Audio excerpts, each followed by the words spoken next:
everybody. Welcome to this live webinar, How and Why to Diversify Your Amazon Fulfillment. This is a webinar being co-hosted by Teikametrics and Deliverr. My name is Sarah Whedon. I am a manager of content at Teikametrics. I will be facilitating our conversation today. However, our real speakers who you came here for are Kelsey Robb from Teikametrics and Michael from Deliverr, and I'm going to let each of them actually introduce themselves because they'll do it best. Kelsey, do you want to go first? Sure, happy to kick things off. Welcome to everyone listening in. Again, my name's Kelsey Robb. I'm a team lead here for our e-commerce strategy team at Teikametrics. So working directly with our partners to ensure that we're optimizing both their Amazon and Walmart advertising and being the best business partners that we can be. I'm Michael, I'm one of the founders here at Deliverr. Currently run our revenues, so that includes sales, marketing, account management, customer success, and work very closely with the channels on some of our newer programs, Walmart, Wish, eBay, Google Shopping, things like that. Thank you both for introducing yourselves. I'm really excited to have both Kelsey and Michael on the webinar today. In the course of introducing yourselves, you each said a little bit about Teikametrics and Deliverr. And that's not the primary purpose of this webinar, but let's just hear a little bit more about the two organizations that are bringing you this webinar. Kelsey? Awesome. So quick background on Teikametrics and what we do. We work with thousands of brands, some of whom you see in this slide right here, and again, working to optimize their advertising activity across both Amazon and Walmart.com. And next slide, please. So our software pairs our algorithmic bidding technology, which updates bids up to once an hour, with tools around smart campaign creation, performance metrics, and other functionality to help our advertisers get the most out of their marketplace advertising. For brands that are looking for a little bit more extra guidance and help, we offer an add-on managed services from our team of seasoned e-commerce analysts, which is the team that I help manage. And really this middle part here, we believe that success at the highest level requires world-class technology and really smart analysts working together without any friction. And that's what we think makes Teikametrics unique. Thanks, Kelsey. That was a great introduction for Teikametrics. Let's hear a little bit about Deliverr. Yeah, so Deliverr is an FBA-like fulfillment alternative for your different channels, whether you sell on Amazon, eBay, Shopify, Walmart. We help provide clear, simple pricing and that kind of FBA-like structure, access to these Prime-like badges outside of Amazon, like on Walmart, 2-day, eBay Fast and Free, Wish 2-day, which we've launched, in the process of launching this month. Also access to FBM on Amazon, which we get to talk a lot about, which is pretty exciting. Not every day we get to talk about the Amazon fulfillment side, so pumped to talk about that. And then it's pretty easy to get set up and running. So you can get started around 2 minutes or less. There's no minimums, no setup fee, things like that. So should work very, very quickly, very easy. And hopefully help you, drive sales everywhere you sell. Awesome. Thank you for that information about Deliverr, Michael. And Teikametrics is really excited to be partnering with Deliverr on this webinar. Our topic, as you know, is fulfillment, and specifically about diversification of fulfillment.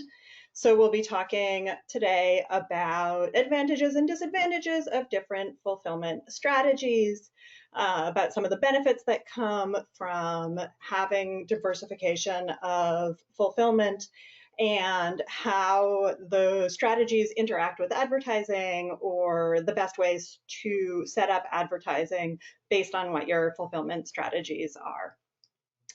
We do have today a Q&A function. So there's a section of the webinar software that says questions, and we encourage everybody to type in your questions as you think of them. As Kelsey and Michael are speaking, please go ahead and do that, and we'll get to answering as many questions as we can toward the end of the webinar.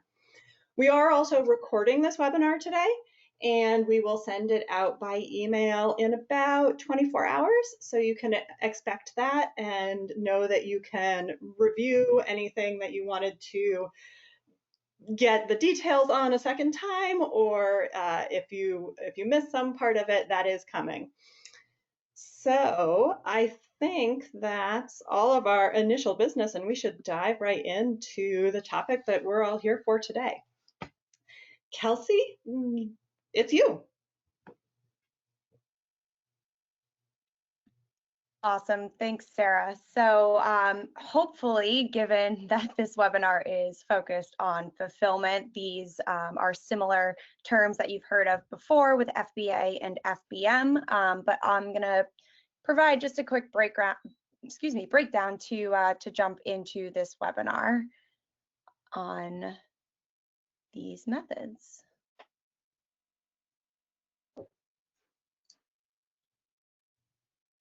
So essentially, how does FBA work? If you don't know what FBA stands for, that's fulfilled by Amazon. FBM is fulfilled by merchant.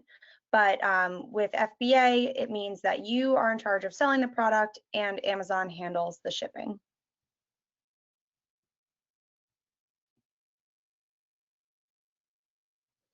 So there are a few advantages for FBA, including Amazon handling not just the shipping, but also returns and customer service. There's a benefit of faster delivery times. Also having the Amazon Prime badge is a big part of FBA, and the general trust behind the Amazon brand and the name on the account. And then also Amazon taking care of the storage for the products. But everyone knows with advantages, there also comes some disadvantages. So to highlight some of these, there are storage fees, both short and long term, as well as some fulfillment fees. Some lack of transparency as far as inventory tracking goes. There's always the potential for commingling inventory in Amazon warehouses. You are giving over some control to Amazon as far as your products and shipping them out goes, and there can be limitations to multi-channel fulfillment. And as I mentioned, one of the benefits is having that Amazon Prime badge. There is also seller fulfilled Prime, which is a good alternative to FBA. But this option isn't necessarily feasible for all businesses. It requires very fast turnaround time between an order and a shipment, and there are very strict requirements that must be met in order to maintain that SFP distinction. But the premise here is that you would store inventory in your own warehouse and ship it out fast enough to qualify for the Prime badge there. Thanks, Kelsey, for getting us started and up to speed on how FBA works and some of those advantages and disadvantages of it. We're now going to hand the microphone over to Michael to talk about some of what Deliverr has been seeing with fulfillment, particularly in the spring season of COVID-19. Cool. Yeah. So if we go to the next slide, we'll talk a little about kind of this, what's been a little bit of a roller coaster, not just in FBA, but throughout kind of the fulfillment world as we've encountered COVID. And this is probably something that a lot of you guys are familiar with. In March, FBA restricted inbounds for non-essential categories. Their definition of essential categories was something that was purely kind of predicated on an account by account basis. And for items that they deemed essential, you were able to inbound. You did have quantity limits though, even for people who did want to inbound, and then non-essentials, it was completely shut off. Then you had in April, Prime updated delivery times to around 1 month plus. And then what kind of followed that very closely after is that you saw that FBM listings were now beating FBA listings in the buy box if they had faster delivery times, frankly, because FBA just could not meet those delivery times. And so you had that logic change. You had that logic change also beyond just the buy box, but in search, you saw FBM listings rising to the top of search. And kind of throughout all this, you did see a very high spike in usage in Deliverr, a spike in Amazon volume through Deliverr, but also a spike in volume across non-Amazon marketplaces as well. So it was a very unique time. I still think you're seeing some of the impacts from this. Since then, you have seen Prime delivery times improve. You have seen FBA get a little bit looser on the restrictions, which is good to see. And that has kind of helped balance out the fulfillment world a little bit better. But certainly a good learning experience for a lot of sellers, and a certain shock to a lot of sellers who were purely dependent on a single ecosystem for all of their services. They tended to really see this as a shock and have a little bit of a struggle to get through this period. So we're going to the next slide. So kind of contrasting that with the Deliverr side, and not to say that things were problem free through COVID, because certainly we encountered issues and a lot of very similar issues to what FBA saw, and several other fulfillment companies did. There's one very unique component to the Deliverr model which helped us get through such a difficult time, which is that we're asset light, and so we don't own any of the warehouses or carriers in our network. We integrate into like this Uber-like asset-light network where we standardize all the operations across these different warehouses. What we do is that we also mirror SKUs across all these different warehouses. So SKUs can sit 4, 5, 6. If it's a very fast-moving SKU, it can sit in 20+ warehouses in the Deliverr network. And the combination of that enables us to do a few things. Number one, it enables us to expand capacity very quickly. And so what you saw during the COVID period was a universal shortage of labor. And that was across any warehouse in the United States. And you're still seeing a little bit of that, especially as you've kind of seen the second wave of COVID, where labor is very short. It's very hard to hire new labor because warehouses are very concerned. Okay, is this new individual going to have COVID? And when someone does test positive for COVID, that essentially takes that warehouse out at least 20–30% on capacity. And so you saw Amazon getting hit with this in April. We saw our Deliverr warehouses, several of the network warehouses being hit with that in April, particularly in the Northeast. And so, but because we're asset light, we were able to onboard new warehouses at the same time. And so between April and May, we actually doubled our capacity and at several key geographic areas in the US when no other fulfillment network could do that.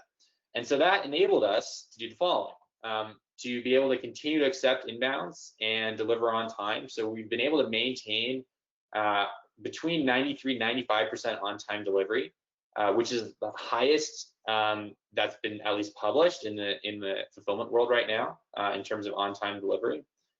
Number two is we were able to maintain two-day delivery, though restricted. We had to bring back coverage as you saw Prime coverage kind of come back down.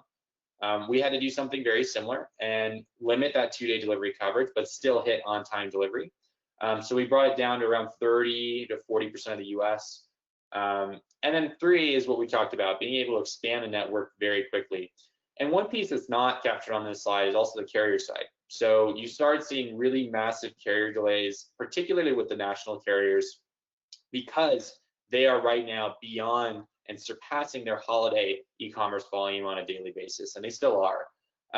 And so for us, what we were able to do is expand to a lot of these regional carriers like OnTrack, LaserShip, Lone Star, which actually didn't see as big of a reduction in performance as some of the national carriers, and was fairly effective in helping us maintain that coverage and maintain very strong on-time delivery.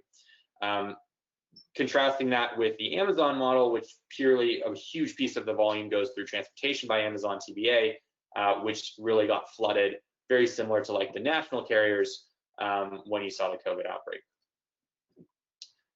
So we go to the next slide. Why diversify fulfillment? Because now you're kind of seeing a little bit of a calming on COVID, but you are seeing this second wave, and so what we saw April through May could happen again. It's very, very possible, and it could happen multiple times before we get out of this period. And so I think the biggest thing is redundancy. I think redundancy is really, really important to have in your network, and you do not want to be completely dependent on a single ecosystem for your business. And I do think Amazon provides incredible benefits in terms of selling on the marketplace and providing all that critical infrastructure you need. And a lot of sellers have simply just existed entirely in that ecosystem where they use FBA, they use Seller Center for listings, and then they just sell on Amazon, and that's their only sales channel, and that's their business. And what you see when you see these massive disruptions to the e-commerce world is that the merchants who are redundant, both on where they sell, how they fulfill, how they manufacture, how they get inventory into the United States, the ones who can adapt, the ones who can move very quickly and move on a dime, they tend to excel in these periods, versus ones that are much more siloed, much more single channel and only focusing on one in one ecosystem have a much tougher time. And so it's really important to build redundancy and to think about that when you're picking a fulfillment strategy, but also when you're looking at sales channel strategies, freight forwarding, manufacturing. Redundancy is critical because you never know what can happen. FBA can stop accepting inbounds. Deliverr could always stop accepting inbounds. Your other fulfillment service could stop accepting inbounds. You want to have backup options. You want those things set up. And the benefit with something like an FBA and something like a Deliverr is that you don't need contracts. It's hassle-free. It's super easy to get set up on either tool. And there's really not much risk to trying them out. Number two is a lot of times this serves as a backup if you run out of FBA. And so that happens quite a bit. Sellers run out of FBA in the case where you're starting to see FBA no longer take inbounds or putting in quantity limits. This really helps as that backup. This was something that we were being used for a lot of the fastest selling items on Amazon.com for around a month or two, and still are for certain items. It's good to have that kind of backup inventory and feeling confident with that. Number three, and this is a really interesting piece, we saw sellers start to take this from being more of a backup to playing more offense versus defense. And that was really unique. And so we saw a few of these top sellers, what they started doing is pairing an FBM listing to every FBA listing. And the reason they were doing that was the following. Their items sit under $25. And if you have an FBA listing and you have a $25 item, then that item to a non-prime user, they need to pay for shipping, or they need to have a certain cart value above $35. I think it's around $35 to get free shipping. And so what this user did is that they created an FBM listing for every FBA listing. They priced the FBM listing around a cent higher than the FBA listing, so it's not violating any policies or terms. And they enabled the FBM listing with free premium shipping. And so non-prime users could check out that item and not have to pay for shipping because they have that FBM option. And what's interesting is that initially we hadn't really seen this or thought this was a big opportunity. Around a sixth of all of Amazon's volume is actually non-prime, which is fairly surprising. And so this user was seeing quite a bit of volume coming through this strategy. Very unique. I had seen it with a handful of merchants. But I definitely think something to share and something to explore as being potentially interesting for your business if you do think you tend to cater to this non-prime user base. And with COVID, one thing that did do on the Amazon landscape is that it did thrust a lot of non-prime users onto the site, where they're coming online for the first time and they may not be Prime members or may not be interested in Prime off the bat. And so this strategy did seem to pay off for a few months. So we run to the next slide. So the other benefit you get when you diversify and you use a few different options is you get this benefit of multi-channel. And so, for example, for the sellers using Deliverr as that FBM backup or using us to cater to that non-prime user base, you get to sell those items on other channels that you couldn't otherwise have done if you used FBA. For example, you can't use FBA for Walmart, you can't use it for a few other channels, and it can be very tricky, especially integrating those TBA tracking numbers into some of those other channels. And with Deliverr, it's very easy to use those other channels, so you can get onto those other fast tag programs. So that, number one, helps you diversify your income streams. And if you have a channel that goes down for whatever reason, let's say you're facing a suspension on a channel, you have that backup. You have that ability to keep selling somewhere else. Or let's say, for example, you can't inbound into Amazon. Well, that gives you an opportunity to sell elsewhere. What you saw when the Prime delivery times did increase to around 30 days, we saw around within a few hours, the volume on channels outside of Amazon, particularly channels that cater to that Google shopping audience. And so those channels are like Walmart, or like eBay, Target, places like that. You saw their volume increase very quickly within the same day, the moment Amazon updated their delivery times, meaning that volume is very dynamic. And as you see these changing conditions on different channels, when in such a turbulent time, that volume is going to move very dynamically in a way that we've never seen before. And so that's why it's really important having that backup if the channel goes down. And then three is that you multiply your buyer base. A big question you get is, okay, well, why, if I'm doing really well on Amazon, why sell somewhere else? Or if I'm selling really well on eBay, why sell on Amazon? And the reason is that these channels actually cater to a little bit different buyers, and they attract buyers differently.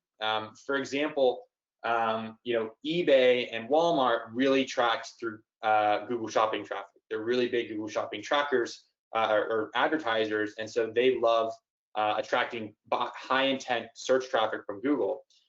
Amazon, typically now, they use a little bit of Google Shopping, but they get a lot of traffic through Alexa, they get traffic from the Prime user base, and a lot of organic traffic comes in through Amazon. If you look at something like a Wish is the #1 biggest advertiser on Facebook, so they cater to that Facebook audience really well. And so each channel attracts buyers a little bit differently, and by being on those different channels, you're making sure to get in front of all the different ways people can discover your product. And so that's a really helpful tool and a helpful tip to help you get more volume. So we get into the next slide. Yeah, so we'll talk about Vander.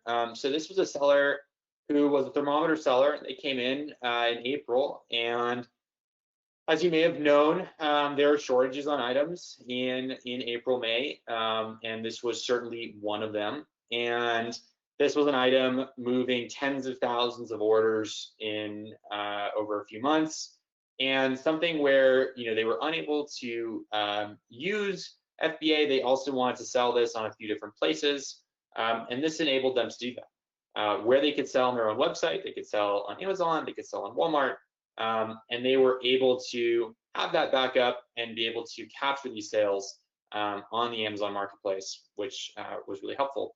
The other thing they did is that they activated premium shipping. So we actually Deliverr sunsetted our SFP program, but we do enable FBM premium shipping, which is basically hard coding free expedited shipping onto your Amazon listing. And that was something that they were able to do. So they really attracted those buyers, especially when you're looking at those 30-day Prime delivery times, and really was a impactful period for them. So if we go to the next slide.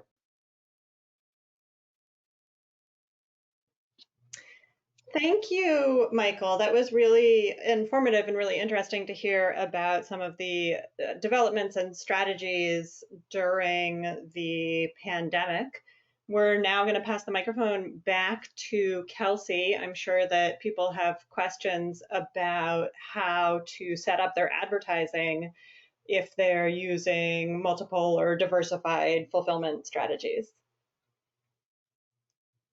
Yeah, absolutely. So happy to jump in on the ad side. And a lot of this aligns with what Michael was just talking about from what the Deliverr side observed, especially over the course of the first few months of this year when COVID really hit the supply chain and warehouse management. So looking here, we have kind of three different ways of approaching advertising when you have multiple fulfillment strategies. So what Michael was talking about before with the FBA and FBM SKU matching, most of the time those will be under the same ASIN. So what we would recommend doing in that case is to ensure that both SKUs are being advertised either in the same campaign or a different campaign, which I'll get into in a second, but making sure that all SKUs for that ASIN are included in advertising. The benefit on Amazon is that you can only pay for advertising with whichever SKU is in the buy box. So if you do have both SKUs being advertised, you're not going to be bidding against yourself for the same ASIN. You're going to be showing advertising for whichever one is in the buy box. If you have inventory in FBA and that SKU is up and running, you'll be able to serve ads for that. Should inventory run out, then the FBM SKU can still be advertised so you don't lose out on the volume if there's still search traffic for that product. If you have, so second one's kind of similar to the first, but jumping into the third one here. So if you have different goals for FBA versus FBM, which is very possible from a profitability standpoint, given that there's different fees associated with each, so margins are likely going to be different. There's a couple of ways of measuring that. Depending on the platform that you use for tracking Amazon performance, I would either recommend putting them in separate ad groups or separate campaigns so that you can track the spend appropriately and sync that with the sales, both ad sales and total sales at the SKU level, so that you can understand the profitability for each. And then jumping into the next slide, and this kind of aligns with some of the things that Michael was saying as well, but more from an advertising side of things. So when you have a faster delivery time, you're going to see an organic lift in conversion and consequently drive more sales. And that also will impact the advertising side of things. If you have a faster delivery time, people are more likely to buy that product quickly. What we saw in mid-March when Amazon first announced that they weren't going to be accepting all shipments into warehouses and prioritizing those kind of health-related products, is we saw an immediate dip in conversion rate for outside of the healthcare category on Amazon. And then again, when the Prime shipping delivery time got pushed back, and Michael was talking about how that volume shifted to other channels, including Walmart, we saw that impact on Amazon as well. So that's really where the benefit of having multiple fulfillment methods for your products will come into play. If your FBA delivery time is pushed back and FBM has a faster delivery time, then that FBM SKU can be winning the buy box, which means that you're still able to push that product through advertising. And so that kind of effect of faster delivery driving more organic lift and conversion and therefore more sales is similar to what we call the flywheel effect on Amazon. And essentially advertising is what gets things into motion and starts that flywheel effect moving. So if you've ever seen a Teikametrics webinar before, you probably are very familiar with this flywheel visualization.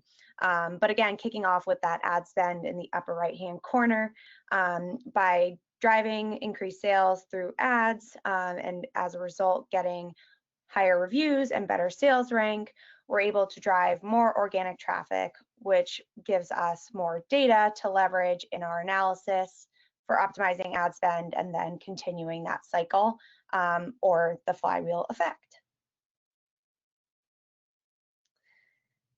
And really, again, going back to that profitability versus what is unprofitable on Amazon, the difference here is really how you manage your bids and that bid optimization. So with Teikametrics, we leverage tacos.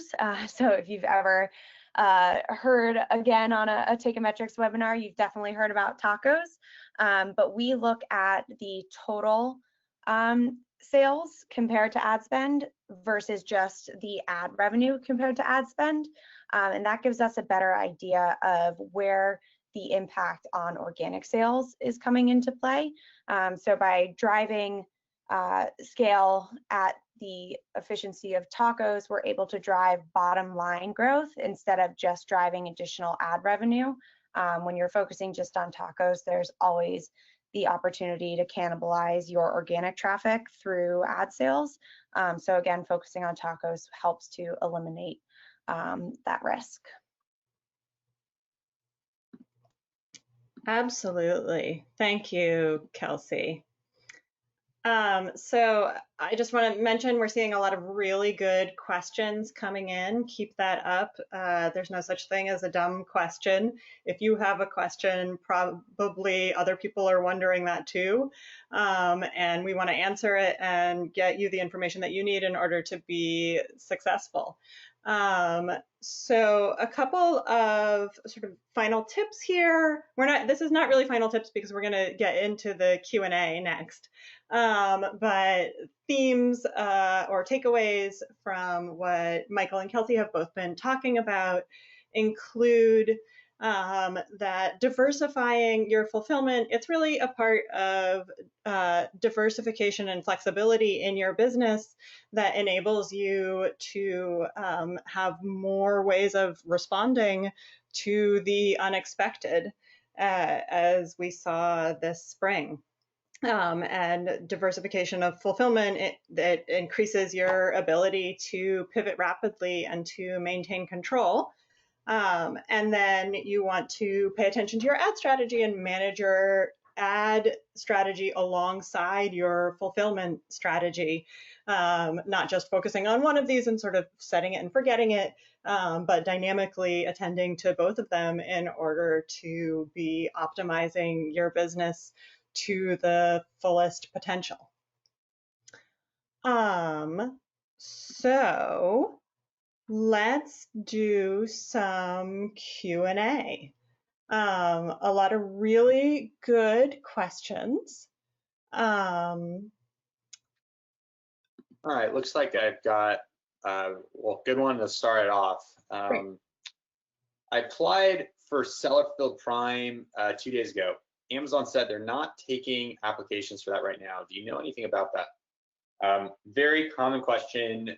So Amazon Seller Fulfilled Prime has been a waitlist only for the past, I'd like to say, year and 2 months now. So around 14 months total. And it's, so we had launched support for Seller Fulfilled Prime around a year ago, shortly shortly after the waitlist became into effect. And yeah, I mean, I think it's been fairly the same type of message where for sellers trying to get off the waitlist, it's been extraordinarily difficult. We've not really seen that. There are still a few thousand sellers in the program, last I checked.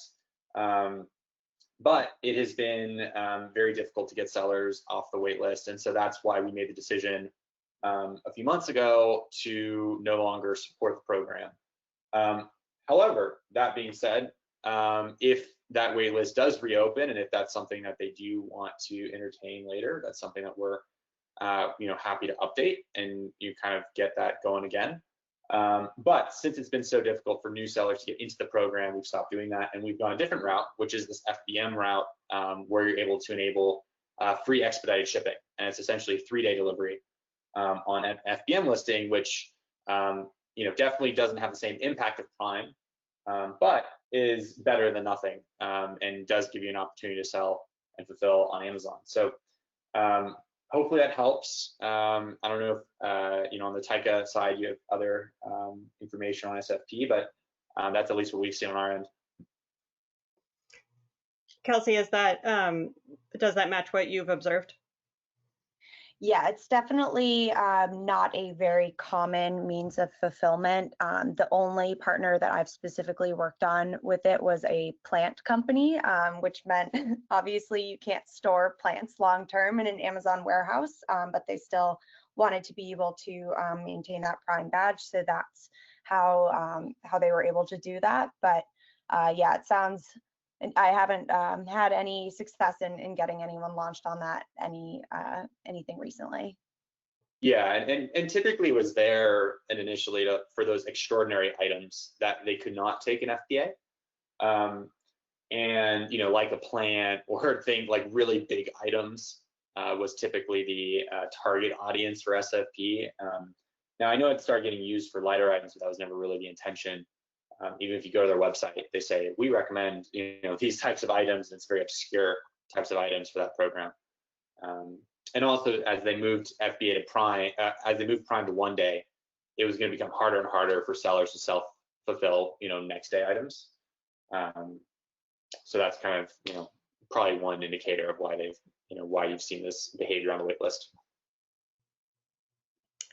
So let's answer a question focused on advertising. This question is, what other trends have you seen from advertising on Amazon as a result of COVID? Sounds like one for me here. So a lot of what Michael discussed earlier in his part of the presentation, we've seen a lot of similar trends on our side.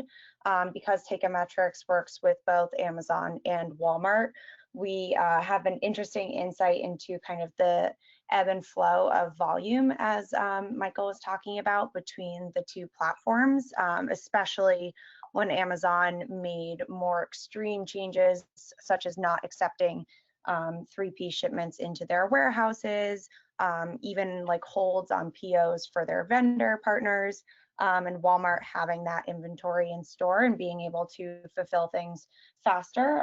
We definitely saw that change in volume between the channels. I think one thing that's really been interesting to observe is that we haven't seen orders decrease too much. There are a few categories that were impacted a bit heavier as a result of COVID, especially those around events, given that most of those are not happening at this time. But for other products, seasonal ones that have to do with the summer or some that are just more evergreen, we might have seen an initial dip, but we've seen pretty consistent sales volume. Even as the return to quote unquote normal shipping times has been a bit slower, we've still seen orders coming through. And I think that to put some humanity into the advertising conversation, I think people have kind of gotten to the understanding that 2-day shipping might not be the norm, given, like Michael was saying, the limitations on personnel in warehouses and actually getting products shipped out. I think there's been an overall trend in understanding that you might have to wait 4 days instead of 2 to get your packages, and people are more comfortable with that now. So those are a couple additional trends that we've seen on the advertising front. On the Deliverr side, two pieces. Number one, we've seen we're starting to build this picture around category relativity by sales channel. And what does that mean? So we've essentially ranked categories on every single channel based on the Deliverr data that we see. So, like number one, Amazon, like grocery, and then kind of going all the way down. And you see number one, Walmart, and then going all the way down.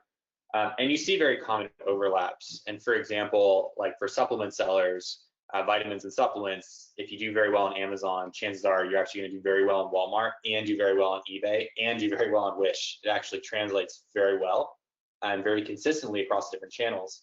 Conversely, if you sell in fitness, that's going to do very well in Amazon, but most likely do very poorly on something like Walmart, do very poorly on eBay, but then also has an opportunity on Wish and has a good opportunity on Shopify. So that is something that we're going to start talking about more with our seller base, because it's probably one of the most common questions we get. Hi, I'm in this subcategory. I'm using you guys for FBM, but trying to figure out, for the pooling inventory piece, what channels make sense, what should I try? And so we're going to start kind of giving a little bit more of that data to sellers, so you have an understanding around that. That'll also kind of help inform kind of where to advertise. We've had sellers in fitness or sellers in grocery who come in and they really want to advertise on Walmart, and that's just a very difficult place to advertise for that vertical, because it's so saturated on the 1P side, versus if you're in supplements and you're coming into Walmart, then that makes a lot more sense, putting a lot more budget into something like that, because that category is so highly ranked and has so much 3P, and that's the key understanding and demarcation. It has so much 3P traffic on the channel.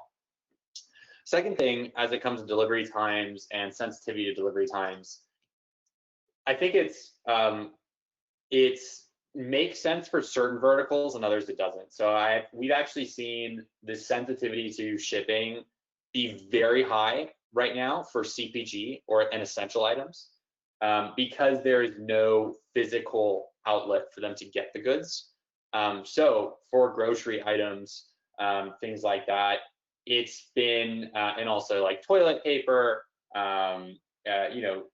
masks, gloves, all those types of essential items, shipping speed has been very closely correlated with conversion. But for non-essential items, it has had a little bit of that behavior that Teikametrics talked about, where they're not as sensitive to the shipping speed as they were before. So I think it's important to look at it through the lens of from a vertical by vertical basis, versus as a kind of sweeping piece, at least what we've seen on our end.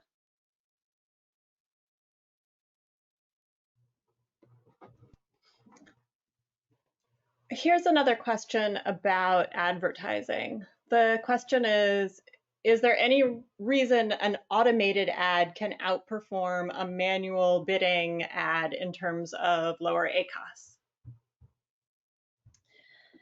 Well, I'm probably biased because Teikametrics does AI-based bidding, but I think there's a lot of factors that go into that. If you, as a job, your sole purpose is to change bids on keywords on Amazon, then maybe you might be able to compete. But I would say for the vast majority of anyone selling on Amazon, that's not going to be the case. So there's obviously a lot of different ways of doing bid management, things like rules-based or just following Amazon's recommendations. I think you can survive doing those, but if you truly want to be able to either focus on efficiency or scale, that's where that automated bidding is really going to come into play. The more data and information you have, of course, the more accurate you can be with your bidding. So to be able to leverage hourly bidding with every keyword per ad group per campaign, with every product in each of those, it's going to be different for each one. So applying, a 20% increase across your entire group of bids is not going to do the same as applying very specific increases or decreases at the keyword level. So I think as far as that goes, I'm going to be team automated. Also, I don't really want to be going in and changing thousands of bids every day. So that definitely, the automated side of things gives us a lot of time on the strategy side to go in and make those strategic decisions that then inform our bidder what we would like to automate it to change to. It's a really good question here, and maybe Taika, you can answer this better than me. Can you describe the characteristics of non-prime users? What kind of products are you looking for? What companies are catering to them? And is that even something that you can segment out? That is a good question. I have not specifically pulled any data on comparing them. I think across the board, I can say with probably 90% confidence that prime in general is just going to have a higher conversion rate. I think, and Michael, you kind of touched on this earlier, I think the landscape of buyers on Amazon over the past 3 months is vastly different than what it was even earlier this year, let alone compared to last year. So I anticipate a lot of that changing. I think also to Michael's point, with different categories having different leniencies on ship times, it's going to be different for people who have never ordered food online before or have never ordered perishable items through Amazon. It's going to be a very different experience for them compared to people who are used to doing that or have ordered through Amazon Fresh before. I anticipate that we'll probably see more of an uplift in Prime membership, but that also has to kind of go in hand with Amazon being able to continue to fulfill Prime at the rate that it was previously, which given the kind of second wave that's coming and the fact that warehouses still aren't up to 100%, we might not be approaching back to maximum capacity anytime soon. A really good question that came in, and fairly long one, but I'll try to answer the best I can. If you're selling an item on your website, FBA, FBM, eBay, and Walmart, should you price the other channels in such a way that we do not lose sales to FBA due to shipping charges? In other words, if we charge $8 for shipping on our web on a $30 item, should we change it to $38 in free shipping across all channels, including Amazon? So that is a really good question, and it's a very complex answer that you might not love. But here's kind of the way to think about it. Number one, you want that total cost for a buyer to be very similar across the different channels. The moment it's not, what you're going to see is potentially something like platform leakage or cart leakage, which is what we talked about. So for example, something really common is you pay for ads, you're paying Facebook ads, Instagram ads to bring someone to your own Shopify store, right? They come in, they see the item, they see it with $8 shipping, and they say, oh, wow, that's too high. Then they go and they search your item, they abandon cart, they search your item on Amazon, and then they buy it with Prime shipping. In that use case, you've actually now paid twice to acquire that user, and your LTV to CAC ratio is most likely negative at that point, because you've paid for the Facebook and Instagram ad, but then also you're paying a 15% transaction fee to Amazon and potentially even an ad spend on top of that to Amazon, which at that point you've paid twice to acquire a user who is already going to transact. So typically, general rule of thumb, I like to keep the total cost of the buyer the same across the channels. Now, whether you pass that in the shipping price or you pass it on the listing price, that is a question for the channel. So for Amazon, free shipping is going to factor into their search algorithm quite a bit. Walmart, just the same. eBay, same thing. Like for example, eBay, you get the fast and free badge when you go free shipping. Walmart, you can get the free 2-day badge when you go free shipping. FBM, FBA, you obviously get Prime. You get on the FBM side, free shipping, I do believe, factors into the algorithm.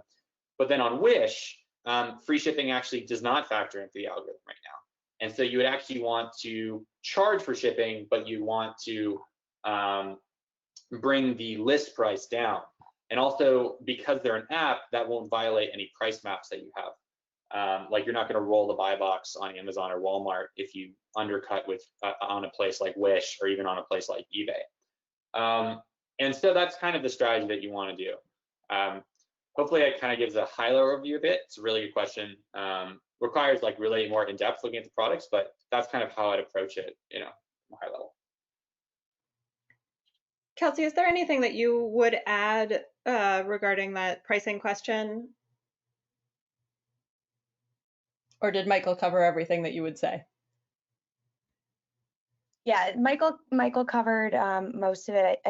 Given the changes that Amazon has kind of been making as far as who's winning the buy box, that could impact some pricing there based off of if you're setting your pricing higher or lower on the FBM side. But yeah, I think, I would just say point all your Instagram ads back to Amazon so that the sales go through Amazon. But I know that that's not feasible for everyone. But yeah, I think just keeping in mind a lot of, I believe it's something like 80 or 90% of searches just start directly on Amazon. So keeping that in mind, to Michael's point about not paying for things twice, having a good offer on your site is always a helpful alternative to that. So an interesting observation or experience getting shared in the Q&A here. I don't think this is a question, but I'm going to read it anyway because I think it relates to this conversation, and it's helpful to hear what sellers are experiencing. So this person says, we see a lot of bounce with people leaving our site, which charges for shipping, to go to FBA and get it for free, which we are paying via the fees. Yeah, well, that happens very often, right? That's with abandoned cart, and it's very hard to measure it. It's good that you're seeing that anecdotally. It's very hard to measure because, for example, you don't get the email when someone buys with Amazon. You do get an email though for every abandoned cart on Shopify, and that's a report you can pull. But yeah, I mean, cart leakage is really common, and it's extraordinarily common with Shopify merchants, and it's disappointing. I mean, if you're paying to get them on your website, and if they transact on Shopify, you're not going to pay them any referral fee, and then they go to a place like Amazon or Walmart, where all of a sudden you have to pay that 15% off the transaction. And there's a lot of factors that could impact cart leakage. There's like really in-depth studies on it. Part of it is it could be the brand, that they don't feel comfortable with the brand or with the security on the website. But I do think Shopify has normalized a lot of things, especially with their checkout product, to make it a little bit easier. Same goes for like BigCommerce. But also, I do think the biggest factor is going to be that shipping speed and price. And that's why we have this free 2-day program for Shopify that's kind of taken off recently, and we don't market it a whole lot. But compared to like some of the other channel programs that we have, but it's just really, this program's really taken off, and I think that's why it's kind of reduced a lot of that cart leakage and helped make that advertising spend that you are sending to your website a lot better, which has kind of been helpful. So that's kind of all I can add on that piece, but it's definitely something to keep an eye out for. And if you do think you can make it work sending those ads directly to Amazon, you can try that as well. But a lot of times people can't take that 15% and then the Facebook ad cost on top of it. Really kind of depends on your margins.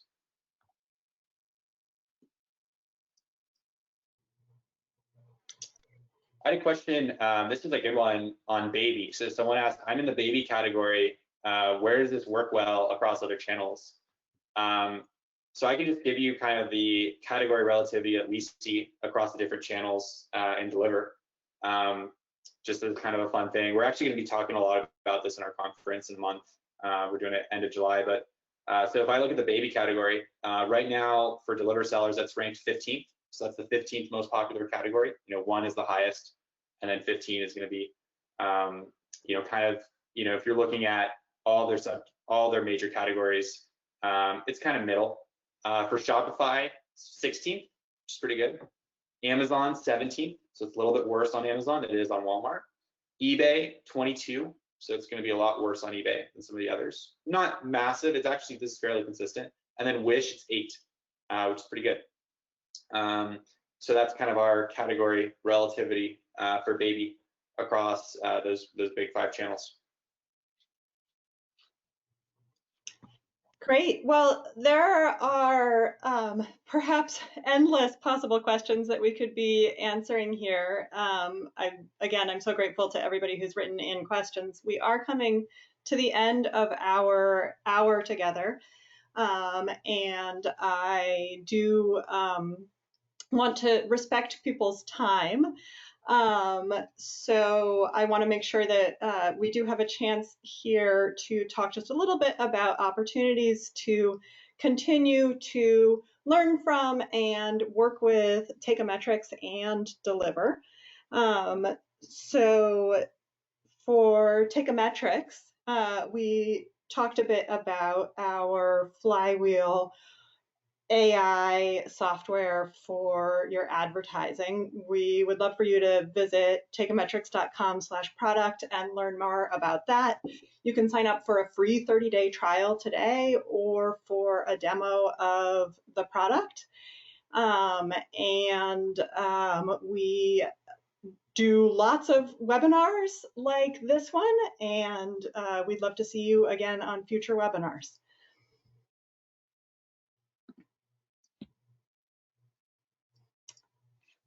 All right, thanks, guys. Anything you want to say about how people can connect with Deliverr? Oh, yeah. So go to deliverr.com, as we talked about on here. And then, we've got pricing, blog, cost calculator, things like that. If you have questions around, like where to sell, stuff like that, we have a lot of joint customers with Teikametrics and stuff. Feel free to, reach out to our account managers. They're trained in this, trained in category relativity and helping you figure out where to sell next. Also helping with FBM strategies, things like that. And if you're a Deliverr seller looking for help on the ad side, strongly recommend Teika. It's helping a lot of our big accounts on Walmart and Amazon. Outside of that, we've got our conference coming up, Accelerate, next end of next month. So end of July, we'll have Google Shopping speaking, Walmart, Shopify Plus, and Wish. And we're going to be unveiling a big new program and also revealing our 2-day program with Wish and results there. So it'll be kind of fun, along with $15,000 in credits for sellers. So yeah, that's pretty much all I got on the Deliverr end. Cool. Well, thank you, Michael, for being a partner with us for this webinar. This has been incredibly informative, and thank you, Kelsey, also for being a part of this. I wish everybody a happy rest of the afternoon or whatever time of day it is for you. And that health and safety for everybody. And I hope that we all connect again. We will be sending out the recording of this webinar. All right. Thanks, Sarah. Thanks, everyone. All right. Bye.